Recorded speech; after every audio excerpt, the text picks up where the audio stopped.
Nesta edição do nosso programa Sim para a Literatura, entre outras informações, temos dica de leitura e dica de livros. Temos também as colunas Apaixonados pela Leitura e a participação de telespectadores, além de entrevista e muito mais. Na entrevista dessa edição, conversamos com Anderson Valfré, estudante de artes cênicas na Universidade Federal de Ouro Preto, em Minas Gerais, escritor e poeta.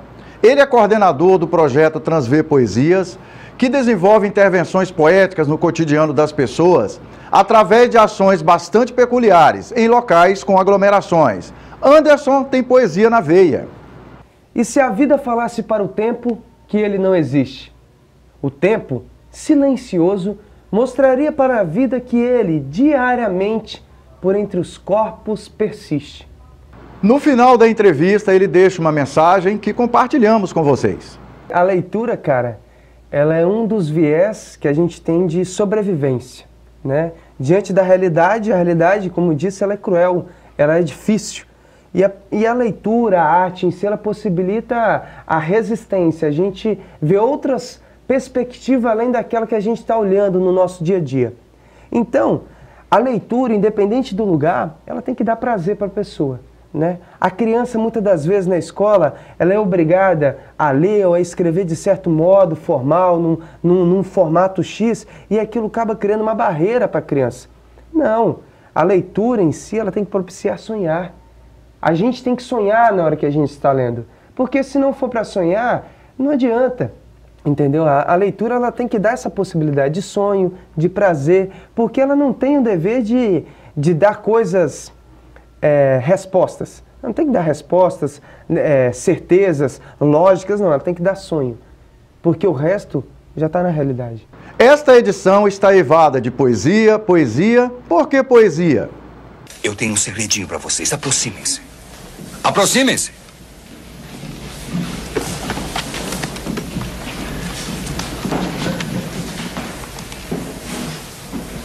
Nós não lemos e escrevemos poesia porque é bonito. Nós lemos e escrevemos poesia porque pertencemos à raça humana. E a raça humana está cheia de paixão. Medicina, direito, engenharia são ambições nobres e necessárias para manter a vida. Mas poesia, beleza, romance, amor, é para isso que ficamos vivos. Citando Whitman, oh, vida, repleta de perguntas repetidas, de intermináveis filas dos incrédulos, de cidades cheias de tolices. Qual a melhor delas, ó eu, ó vida? Resposta: que você está aqui, que existe vida e identidade, que a poderosa peça continua e você pode escrever um verso. Que a poderosa peça continua e você pode escrever um verso.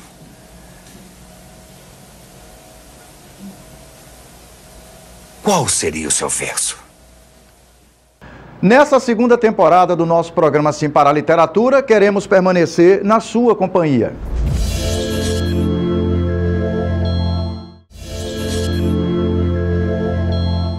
Estamos de volta com o programa Sim para a Literatura. Na coluna Participação de Telespectadores, colocamos mais poesia nas nossas vidas. De Pablo Neruda, poeta chileno, a Manuel de Barros, poeta brasileiríssimo.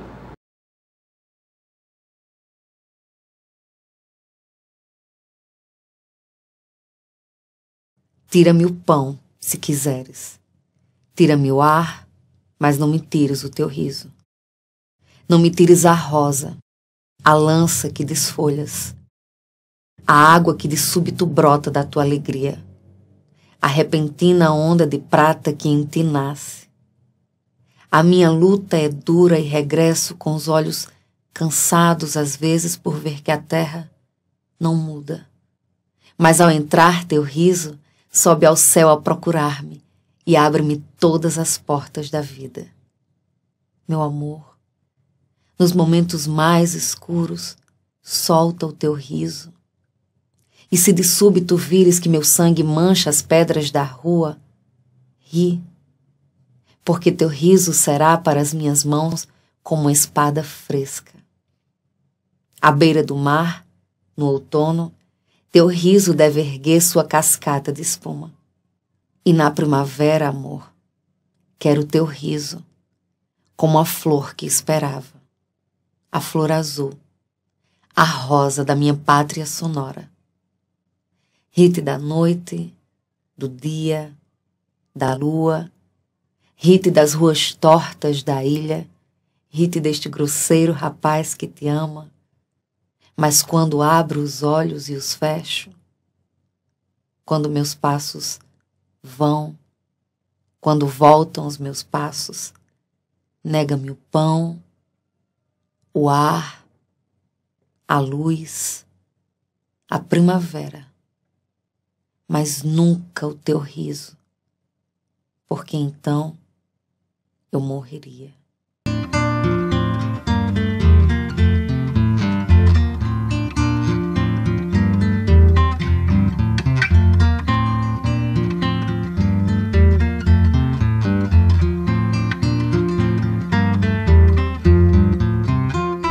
Tem um livro sobre águas e meninos.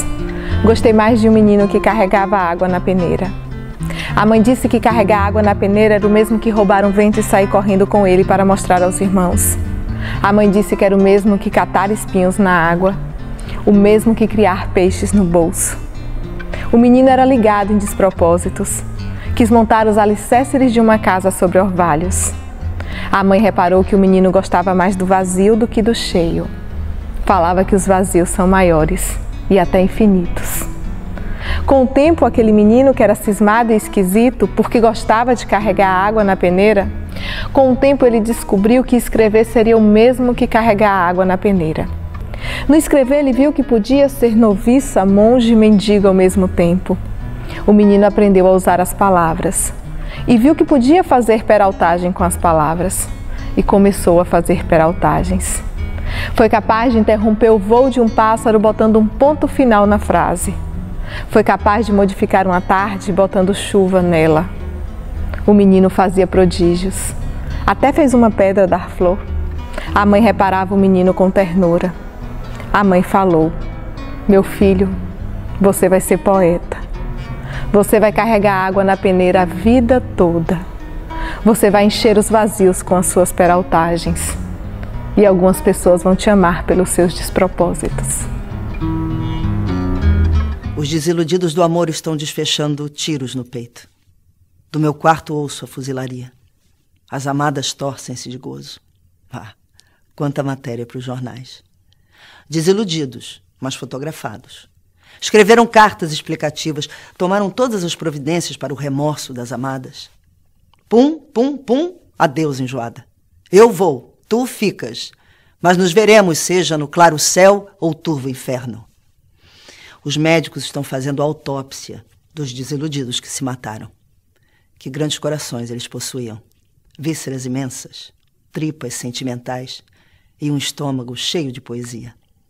Agora vamos para o cemitério levar os corpos dos desiludidos, encaixotados competentemente, paixões de primeira e segunda classe. Os desiludidos seguem iludidos, sem coração, sem tripas, sem amor.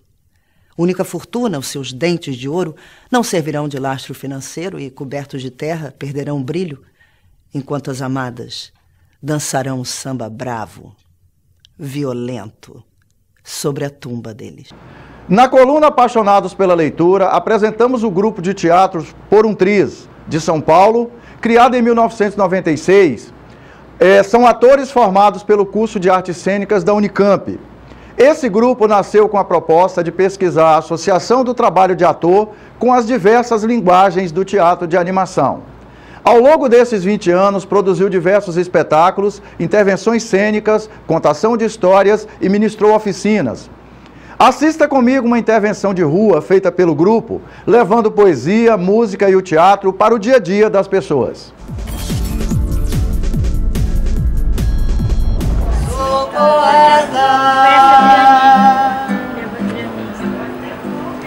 Do Paulo Lewis.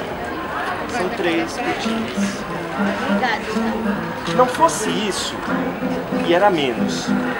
Não fosse tanto, e era quase. Amor então também acaba? Não que eu saiba. O que eu sei é que se transforma numa matéria-prima que a vida se encarrega de transformar em raiva ou em rima. Melhor em rima. Melhor. E a última, tarde de vento, até as árvores querem vir pra dentro. Meu Ricardo. Canto porque o instante existe e a minha vida está completa. Não sou alegre nem sou triste, sou poeta. Não sou alegre nem sou triste. Se torce de saudade sem você dentro. Ai, meu Deus, saudade da minha mãe. Som, som, som! Tem visita no jardim. É uma abelhinha danada fazendo barulho assim. Zum, zum, zum, zum! Passa perto de mim. E assim vai a abelhinha, voando de flor em flor, recolhendo com a patinha o pólen que ali brotou. Oi, abelhinha! Vai perfurar o céu? Não, menino! Vou fabricar o mel.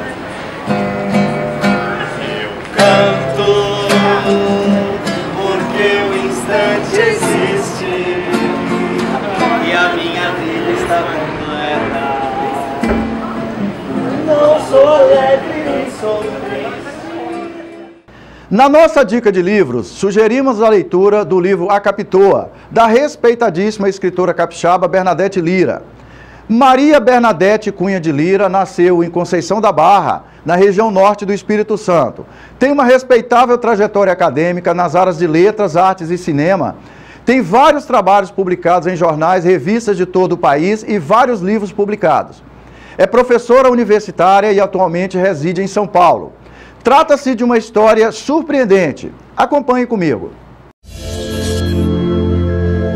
Luísa Grimaldi, cuja grafia de nome e sobrenome pode ter sido também Luísa Grinalda ou Grinaldi, foi a primeira mulher a ocupar um cargo alto no Espírito Santo no século XVI. Esposa de Vasco Fernandes Coutinho Filho, segundo donatário da capitania, ela assumiu o comando entre os anos de 1589 e 1593, após a morte do marido. Personagem real da história capixaba, ela é protagonista do livro A Capitoa, da conhecidíssima escritora capixaba Bernadette Lira. A personagem no livro é apenas Dona Luísa sem sobrenome. O contexto histórico é aproveitado pela escritora, onde a importância da figura de Luísa a transforma parte da sua história na vida real em ficção. Na trama, a vida de Dona Luísa é entrelaçada com a de outras duas mulheres, que fizeram parte da história de seu marido. Ana, sua sogra, e Antônia, amante de Vasco Fernandes. Elas deixam o lugar em que vive e atravessam o mar rumo à capitania do Espírito Santo, até que ocorre a morte de Vasco, capitão Mó, o que dá início a uma trama cheia de ressentimentos, interesses, desencontros e vinganças. Ali, a vida dessas mulheres se cruzam em meio a índios, bastardos, escravos, intrigas, vinganças, desejos, traições e venenos. Então tem início uma trama cheia de ressentimentos, mesquinhos e interesses escusos. Nesse ambiente conturbado, aquela entre as três mulheres que herda a posse das águas e da terra e passa a ser chamada de A Capitoa. Como diz Bernadette Lira, o livro é todo feito de fragmentos em cima do que essa mulher fez em terras capixabas. Ninguém sabe exatamente por que ela veio, eu inventei essa história para isso. É uma história muito interessante. A Capitoa é um livro que fala sobre a primeira mulher que conseguiu governar um pedaço de terra no Brasil. Ela se chamava Luísa, uns dizem que Luísa Grimaldi, outros dizem que Luísa Grinalda.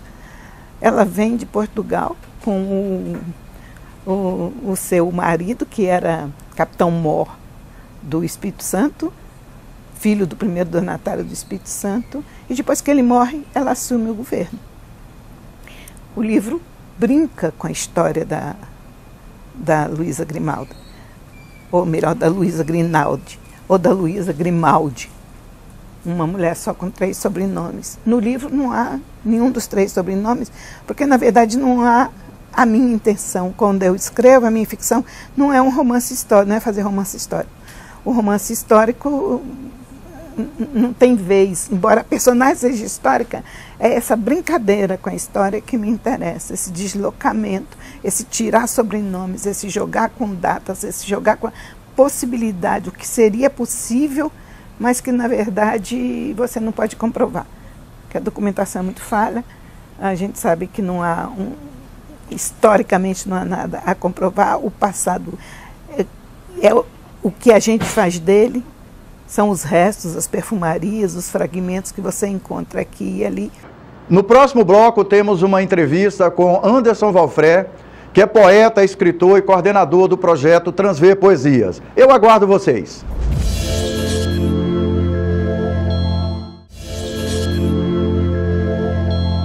Nessa edição do nosso programa Sim para a Literatura, eu tenho um prazer muito grande de receber aqui o Anderson Valfré.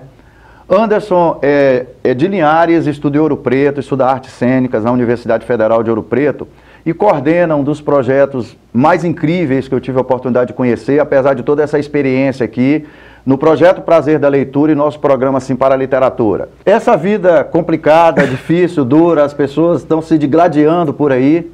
Essas intervenções que vocês fazem no cotidiano das pessoas, levar a poesia para esse cotidiano, como é que isso está funcionando? O projeto, né, no início, quando eu comecei, ele não tinha... Eu não fazia comecei sem pretensão nenhuma, né? Comecei sem pretensão nenhuma e desde o início, desde a primeira vez que eu peguei o projeto, né, o trabalho, e fui para a praça, fui para a rua, para esse contato direto com o público, as coisas começaram a acontecer de forma muito boa, Pereira. Então, o retorno do público desde o início foi muito bom. Né? Então, vou dar só um exemplo do que aconteceu no primeiro encontro que eu fui para a rua, que eu estava sentado na Praça Tiradentes e um cara apareceu, né, começou a olhar as garrafas, o que é isso e tal, é pinga, não é pinga, o que é? Eu falei, é poesia em garrafa. Leu, gostou, leva para casa. Dose de poesia. Eu nem pendurava as garrafas ainda no início. Aí o cara pegou a garrafa, começou a ler e eu estava sentado ao lado lendo um livro, tranquilo. E aí passou um tempo, ele pôs a mão no meu ombro e falou assim, lê essa garrafa para mim, lê essa poesia para mim. Aí eu comecei a ler a poesia para ele e aquilo foi me deixando mais angustiado, que era uma poesia que eu descrevia sobre a realidade de mendigos que ficam jogados nas ruas, as pessoas fingem não ver aquelas pessoas ali. E aí terminei a poesia e ele falou assim, essa poesia é minha vida, e se segurando para não chorar. E esse cara começou a contar a vida dele para mim naquele momento, começou a chamar outras pessoas para vir olhar o projeto. E aí isso era fim da tarde. Aí eu falei, olha, tem algo forte nisso. Tem algo forte, né, nesse trabalho que eu estou fazendo. E aí eu peguei e fui embora e eu falei, vou continuar. E aí continuei e aí fui aperfeiçoando. Aí comecei a pendurar com barbante, depois eu passei a pendurar com nylon, hoje eu penduro com nylon. E já teve vários momentos das pessoas acharem que, você é vidente, eu li aqui algo que eu estava pensando e não sei o quê. Então, assim, o retorno, além desses impactos que eu presenciei, tem aqueles impactos que eu não presenciei. Porque há mais de um ano... As garrafas ficam à disposição das pessoas. Isso, eu penduro elas em espaços públicos, em árvores e postes, já fiz intervenções dentro de biblioteca, orla de praia, né, em diversos espaços. E a ideia é sempre deixar as garrafas nesses espaços para as pessoas chegarem lá, ler o poema, gostar e levar para casa gratuitamente. E depois que eu comecei a usar sacolas, né, eu uso uma sacola transparente, né, para proteger, né, a garrafa fica lá no ambiente externo, então protege da chuva e tudo mais. Depois que eu comecei a fazer isso, eu não fico mais nas intervenções.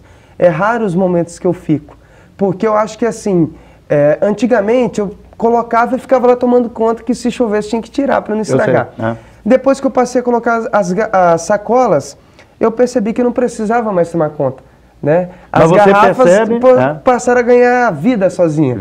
Você verifica que as pessoas levam consigo? Sim, já são 2.500 garrafas espalhadas pelo Brasil afora. Né? Não tem essa, elas levam. Ô Anderson, você aqui de Linhares, foi estudar artes cênicas em Ouro Preto, na Universidade Federal. Fala rapidamente sua trajetória. Você estudou aqui em Linhares, onde foi que você estudou e tal? Cresci aqui lá no Rio Quartel, né, interior de Linhares, muito prazer naquela região. Eu acho que foi onde que eu comecei, né, a minha poesia já começava ali. Eu trabalhei na terra até meus 18 anos, com minha família, trabalhando com feira, e ali foi onde que eu fiz os meus primeiros contatos com a escola no bairro, depois fui fazer ensino médio em Aracruz, e... Você estudou em Jacupemba no ensino médio? Estudei em Jacupemba no ensino médio. Qual foi a escola, Anderson? No Dílio Penedo. Foi lá que eu percebi que eu queria trabalhar com teatro, que lá tinha um projeto fantástico, Pereira, que era o projeto Semana Literária. A escola inteira mobilizava, cara, e a gente interpretava, dançava, não havia muita técnica, mas havia o prazer de fazer aquilo. Eu acho que há pouco tempo eu voltei à escola e o projeto havia acabado. Eu falei, poxa, diretora, tem que voltar com esse projeto, não deixa morrer, sabe? Eu tenho esperança que mudou o diretor, talvez esse projeto volte. E aí eu acabei o ensino médio, no ano seguinte, fiquei com aquela angústia de querer fazer teatro, não falava com quase ninguém, só com minha família. E aí descobri a Fafi em Vitória, que é uma escola de teatro, música e dança gratuita. E aí comecei a estudar na Fafi. Então fiz um primeiro curso em 2011, depois fiz um técnico, acabei o técnico, fui para Ouro Preto e estou em Ouro Preto já há 3 anos. O Projeto Transver tem quanto tempo? O Projeto Transver vai para 3 anos, agora em abril, né? Estamos aí com uma programação grande para esse ano, que quem tem poemas aí quiser enviar para o projeto, até dia 7 de abril agora a gente está recebendo. Próxima sexta-feira. Né? Próxima sexta-feira a gente está recebendo os poemas lá na página. Entra na página do Projeto Transver Poesias no Face, que você vai ver o evento lá explicando. Serão 3 intervenções, né? Uma intervenção aqui em Linhares no dia 12, outra em Rio Bananal no dia 13 e outra em Ouro Preto, Minas Gerais, no dia 6 de maio. Serão 3 intervenções comemorando esse evento. Entra também aí o sarau que a gente está fazendo, vou incluir nessa comemoração também, okay. E o sarau de Rio Bananal também está incluso nessa comemoração. Né? Então serão 500 garrafas espalhadas nesse trajeto dessas 3 cidades, fazendo essa comemoração com o mais interessante, com poesias de outros poetas. Okay. Não entram poemas meus. Ô Anderson, você, além de estudante de arte cênica, você é ator e escritor. Conta para nosso público, até para servir de referência, para a sua geração, né? Como é que é seu hábito de escrita, Anderson? Qual é o tempo do dia que você tira? Você se abstrai da vida aí fora? Você coloca o fone para ouvir música? Você escreve na praça pública? Como é que é seu hábito de escrita, Anderson? Bom, a inspiração vem, você já pega para escrever? A escrita na minha vida surge por causa do teatro, né? Como eu falei, fui estudar teatro. E em 2013 eu falei, vou comprar um caderno para escrever poesias. Né? Então comprei um primeiro caderno e comecei a escrever. E de lá para cá já tem, sei lá, uns 10 blocos. E o processo meu de escrita, eu fui descobrindo como que era esse processo meu de escrita. E eu respeito muito o ímpeto, a vontade que o verso vem, digamos assim. Então eu estou dentro de um ônibus, estou dentro do banheiro, estou na universidade, aonde que o verso vem eu escrevo. Se eu não estou com o bloco, eu coloco lá no celular, depois chego em casa e transcrevo.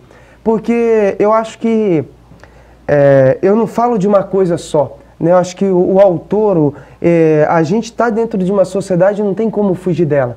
Né? Então você vai expurgar aquilo que a sociedade também tá vivenciando. Então o reflexo da minha escrita tem total conexão com aquilo que eu estou vivenciando, né? Com aquilo que a sociedade está me propiciando a viver.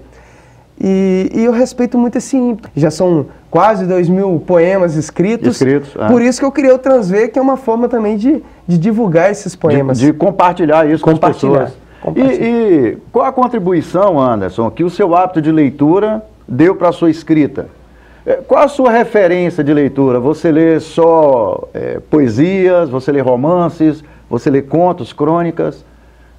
Esse hábito de leitura seu, ele vem de onde e como é que ele interfere na sua produção e na sua atividade como ativista aí do incentivo à leitura? Bom, como eu falei, a escrita está relacionado ao teatro, né? A leitura também. Quando eu comecei a fazer teatro, então percebe, o teatro ele causou muitas transformações na minha vida, como a arte em si possibilita a pessoa. E aí, o primeiro desafio que me falaram, você vai ter que ler. Eu falei, mas se é para ler teatro eu quero, se é para ler peça eu quero. Então, eu comecei a ler peças, a princípio. Então, penso assim, Pereira, que a leitura ela tem que ter prazer. Né? A nossa vida ela é movida a prazeres, a desejos. Então, a leitura é mais um, ela tem que ter prazer. O prazer é fundamental. É fundamental. Né, é fundamental. Você tem que ter o prazer para poder você realizar aquela leitura. Então, eu comecei com peças teatrais, depois eu fui para ler poesias, quando eu comecei a escrever poesia, descobri poesia, e depois eu comecei a ler romances, comecei a ler outras coisas. Hoje eu leio filosofia, sociologia, antropologia, coisas que eu gosto, outros campos também. Né? Não é restrito mais a só o teatro. A leitura, eu acho que particularmente a poesia, é uma forma de estabelecer um equilíbrio com relação a essa casca dura, a esse embrutecimento que a gente às vezes vai se deixando ser vítima, né, desse dia a dia, que vai nos embrutecendo um pouco. Acho que a literatura, a poesia particularmente, ela faz um balanço nisso aí, né? Ela resgata a nossa humanidade, a nossa sensibilidade. É essa a sensação que você tem? A realidade é cruel. A realidade é cruel. É por isso que é chamada de realidade, não é isso? É por isso que é chamada de realidade. A realidade é cruel. Quando a gente escreve lá, ou lê, nos propicia a sonhar. E a leitura está nesse lugar também, de possibilitar a gente sonhar. E quando você vai para a realidade, né, você idealiza um projeto, então quando você vai para a realidade, você vê que ela é cruel.